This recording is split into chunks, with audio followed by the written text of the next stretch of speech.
Here's the Laconia short-term rental debate.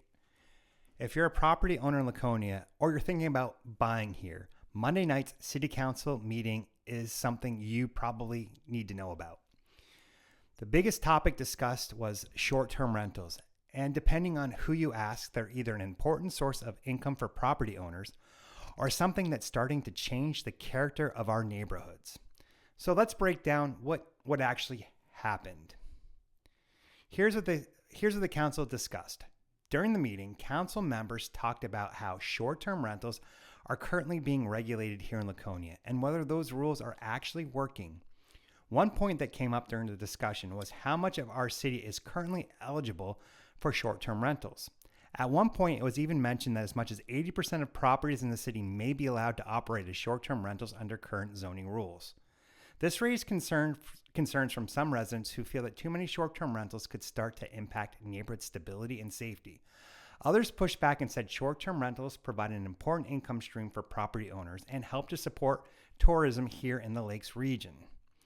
The bigger question, however, becomes this: how do you balance property rights, neighborhood character, and the local tourism economy? Some people argued that homeowners should absolutely have the right to rent their property if they so choose. Others said the city has a responsibility to protect residential neighborhoods from slowly turning into what they described as hotel districts. So there's strong opinions on both sides of this issue. Another part of the conversation touched on the legal side. Some speakers said property owners could potentially challenge regulations in court if they believe those infringed on their property rights. At the same time, council members acknowledged that they are trying to represent residents who have very different opinions on this issue. So this is likely going to remain an ongoing conversation in our city. So what happens next? Well, right now there were no major policy changes voted on during this meeting. But it's clear that short-term rentals are going to remain a topic of discussion moving forward. And we all know that as the Lakes region continues to grow in popularity, this conversation probably isn't going away anytime soon.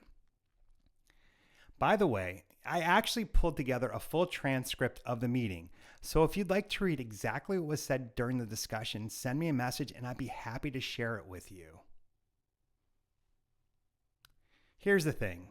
Meetings like this are very important because they actually shape policies that affect homeowners, property values, and the future of our communities.